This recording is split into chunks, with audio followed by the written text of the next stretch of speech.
Hi everybody, I'm back and we're taking a closer look at this prototype Sabu disc lobe. We've just sort of cleaned this up a little bit, it's still quite rough. So you'll see there the gap between the fold that connects it to the dish and that top layer. And then you'll see where it meets really nicely around the middle, that fold. And then you'll see there's a gap there as well. And I think that's just how I did the plastering. You know, as the saying goes, perhaps it's art, not science, or perhaps it's art meeting science. So some things are a little bit of a leap of faith, I'd say. But let's just have a look there.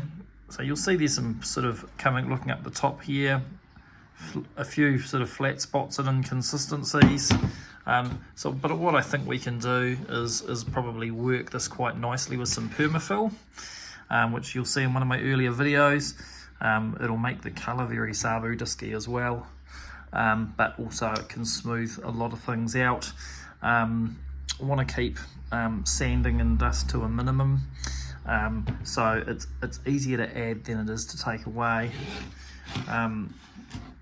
So let's have a look in from this side, have a look in here, and you know, I mean, no one's ever seen footage like this inside the actual Sabu disc, so it's an angle that you might not have a frame of reference for, but looking from the side, we've all seen plenty of video footage from the side.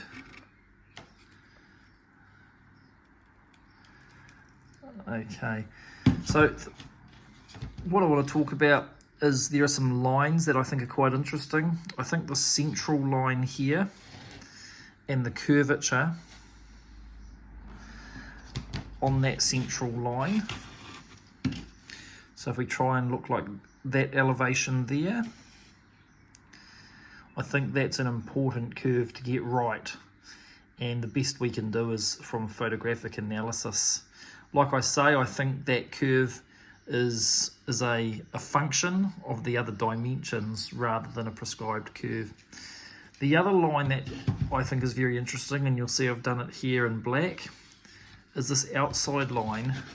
And when you look at that line, what does that silhouette look like? Or what does that profile look like? And I think that's an important line to make sure, looking directly on it, that's right. At the moment it scoops down, it actually sort of flares up as it goes out to that rim on the rail. So there's a bit of a close-up.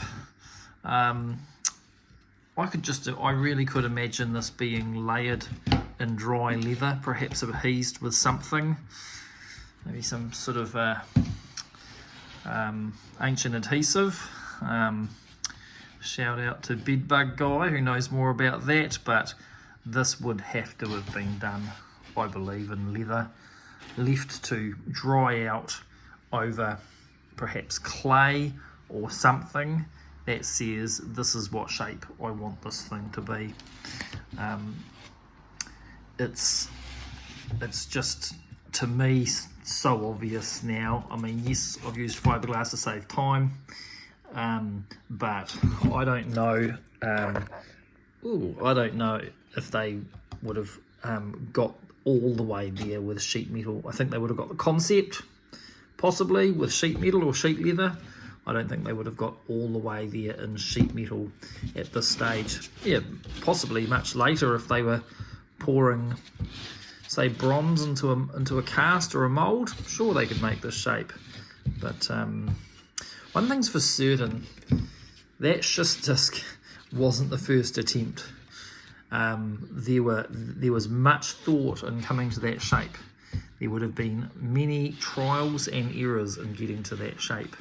And I think what has been found in the artifact, you know, is is either a celebration of them getting to a certain stage of breakthrough, and so it was kept as special, or, you know, and things developed further, or it was the state of the art of what had been developed. I've always said must have been more than one. You wouldn't bury your only one forever and not have one to use. So this is a really good way to look at that line.